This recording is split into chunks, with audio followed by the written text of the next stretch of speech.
Hola, bienvenidos a nuestro trabajo Formas de diseñar un plan de intervención en la psicología de la salud. En este trabajo participa Marlene Canales Palacios, Diana Andrea Martínez López y Mauricio Rubio Montiel. En este trabajo vamos a ver metas para prevenir la enfermedad, objetivos para conservar la salud desde la psicología y elección ética de la intervención psicológica. Para comenzar hablaremos de la Organización Mundial de la Salud. Ellos tienen algunas metas para la prevención de enfermedades. Entre ellas está reducción del 25% como mínimo de la mortalidad prematura por entidad en el 2025. Fortalecer y promover medidas multisectoriales con todos los sectores pertinentes del gobierno y la sociedad, incluida la integración de las agendas económicas académicas de desarrollo. Reducir la prevalencia de los principales factores de riesgo de las entidades y fortalecer los factores protectores, haciendo hincapié en los niños, adolescentes y grupos vulnerables. Mejorar la cobertura, el acceso equitativo y la calidad de atención para las 4 principales enfermedades cardiovasculares, diabetes y enfermedades respiratorias crónicas y otras que tengan prioridad a nivel nacional. En México, debido a la situación del COVID-19, el gobierno ha realizado algunas metas que tenemos como país. Apoya en prevención de contagio, refuerzo del sistema educativo, protección contra la violencia y apoyo psicoemocional a la infancia y la adolescencia. El gobierno también reparte kits de higiene en 29 albergues para migrantes en las fronteras norte y sur y apela a la seguridad del pueblo mexicano para donar a UNICEF y ayudar a la lucha contra el COVID-19. Otra medida es el cierre de escuelas y en medida de lo posible se solicita al sector servicios y a la industria que puedan proceder al teletrabajo y cierre de establecimientos que no sean indispensables para los alimentos o medicamentos. El transporte público se raciona para evitar aglomeraciones y se establece como indispensable el uso de cubrebocas en lugares públicos. También se restringe el acceso a centros comerciales a una persona por familia. En México, la principal meta de salud durante esta pandemia es que la fase 4, que refiere a volver a la normalidad, pueda suceder el día 1 de junio.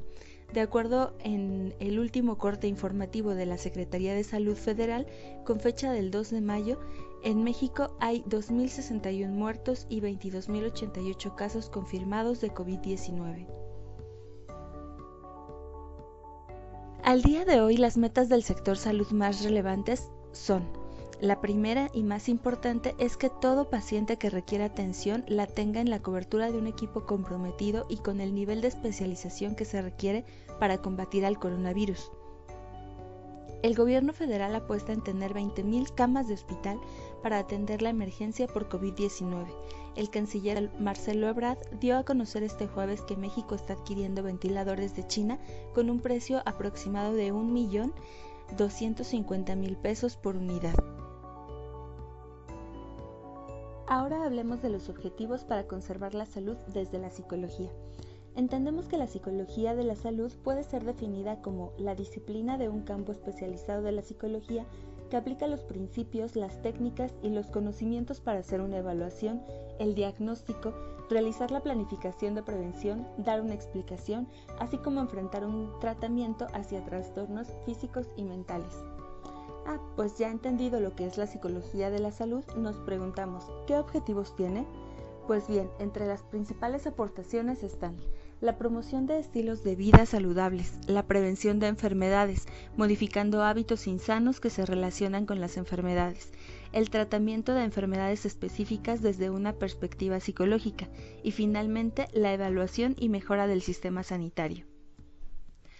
En cuanto a la promoción de estilos de vida saludable, nos esperamos a que aquellas acciones dirigidas a un estado de bienestar físico y anímico del individuo, destacando aquellas actitudes que pueden fomentar hábitos de salud que mejorarán la vida del individuo. La OMS, por ejemplo, nos invita a comer de manera más sana, sumado a hacer ejercicio o mantenerse en movimiento, no exceder medidas específicas en cintura o abdomen, así como descansar adecuadamente.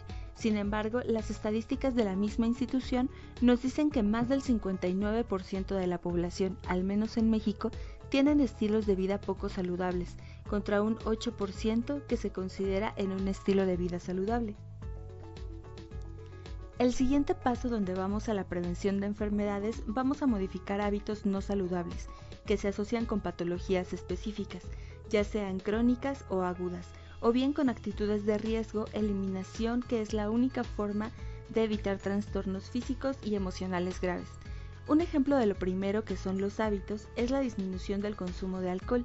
Para esto se han agregado diferentes asociaciones que ayudan al control del consumo, pues este se asocia con enfermedades físicas como daño hepático, problemas intestinales, problemas cardíacos y daño a los riñones, sin tomar en cuenta, claro, los trastornos emocionales que puede producir tanto a la persona como en la familia. Como muestra el segundo, tenemos las conductas de riesgo, como no colocarse el cinturón de seguridad, situación a tomar en cuenta.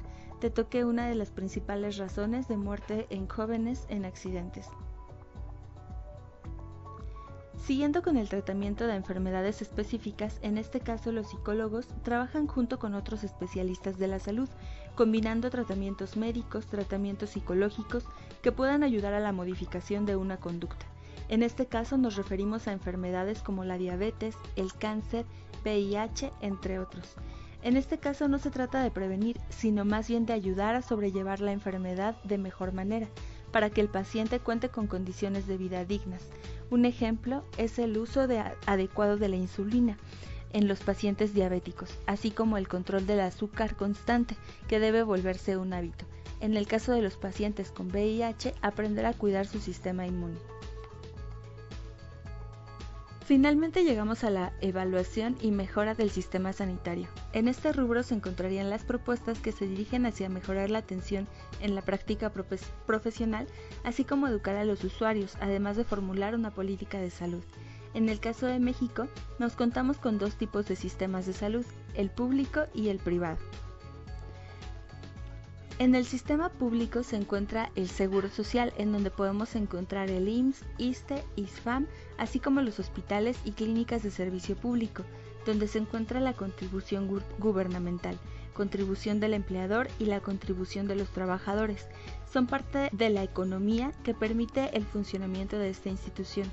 El lado público también cuenta con aquellos servicios en los que solo contribuye el Estado. Un ejemplo es el Seguro Popular, donde se encuentran programas como oportunidades.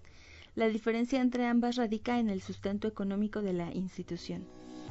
Por el lado privado se encuentran todas aquellas instituciones médicas que se manejan en particular, y las cuales el paciente es un cliente que pagará por cada uno de los insumos sin ningún tipo de apoyo.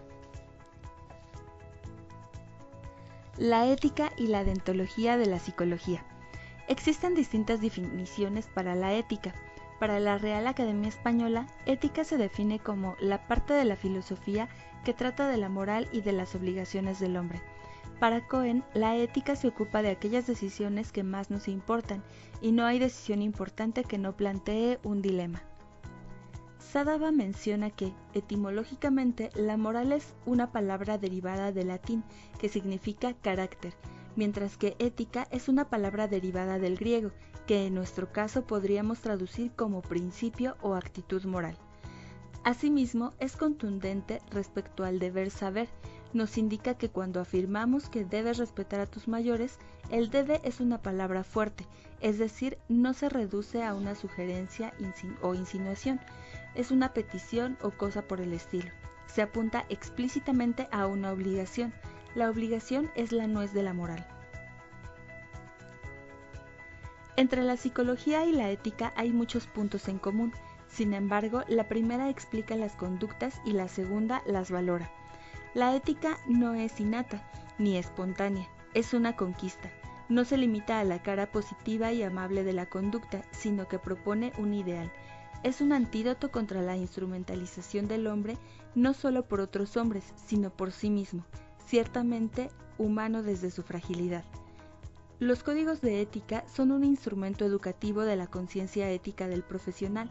Es claro y manifiesto que no se puede ser ético si no se es competente. Deontología se refiere a ciencia o tratado de los deberes. La deontología psicológica es el conjunto de principios y reglas éticas que han de inspirar y guiar la conducta profesional del psicólogo. Un código de deontología psicológica permite garantizar un correcto funcionamiento desde el punto de vista ético de los psicólogos. Con ello está velado por los intereses de los clientes, pero también protege los intereses de los profesionales, cuando estos se ajustan a dicho código frente a intentos de intrusión o manipulación de terceros. Ambos puntos de vista permiten que la psicología como disciplina científica y como actividad profesional quede fortalecida, sea más sólida, generando confianza en las personas que necesitan de ella. La deontología es para el psicólogo la ciencia que estudia los deberes de los psicólogos tenemos en el ejercicio de nuestra profesión.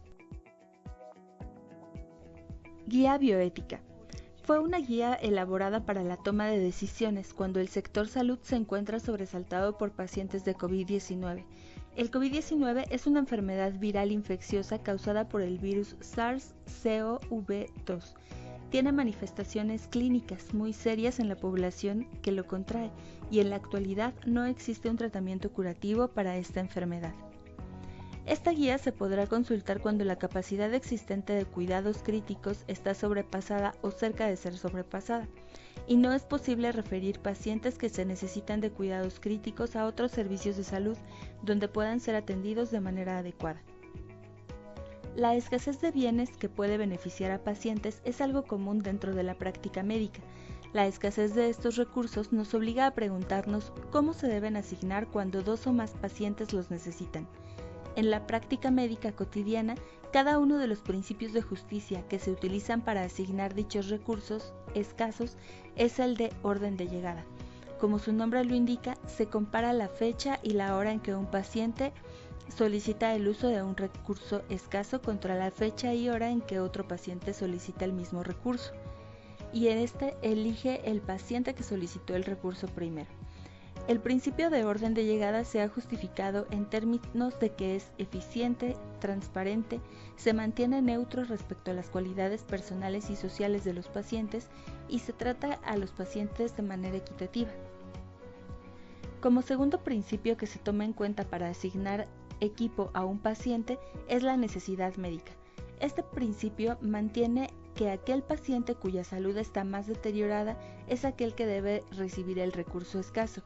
Este principio puede ser utilizado con el orden de llegada.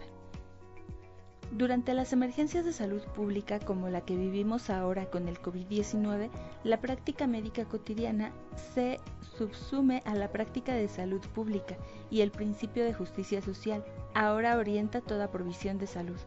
Uno de los principios de justicia social es que toda persona tiene el mismo valor y la distribución de recursos escasos debe ser orientada a salvar la mayor cantidad de vidas.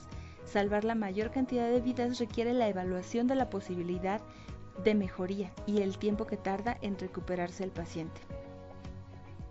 Un ejemplo de ello sería un paciente A de 80 años y un paciente B de 20. Necesitan un ventilador. Si el paciente A recibe el ventilador, vivirá 7 años, pero si el paciente B lo recibe, vivirá 65 años. Antes esto debe agregarse un principio adicional: salvar la mayor cantidad de vidas por completarse.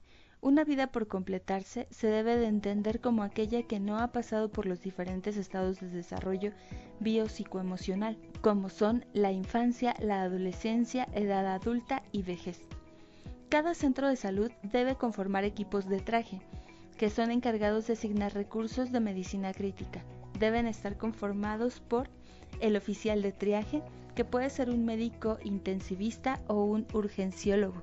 Segundo oficial de triaje, un enfermero intensivista o de urgencias.